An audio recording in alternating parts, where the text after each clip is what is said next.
ইরানের কাছে পরমাণু অস্ত্র থাকার সুযোগ নেই বললেন মার্কিন প্রেসিডেন্ট ডোনাল্ড ট্রাম্প। তেহরানের পারমাণবিক চুক্তি নিয়ে যুক্তরাষ্ট্র ও ইরানের মধ্যে দ্বিতীয় দফা আলোচনা শুরুর আগে শুক্রবার এই বার্তা দেন তিনি।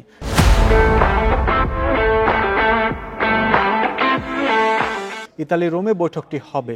এদিকে ওয়াশিংটন বাস্তববাদী হলে এ প্রশ্নে চুক্তিতে পৌঁছানো সম্ভব বলে জানান ইরানের পররাষ্ট্রমন্ত্রী আব্বাস আরাঘচি।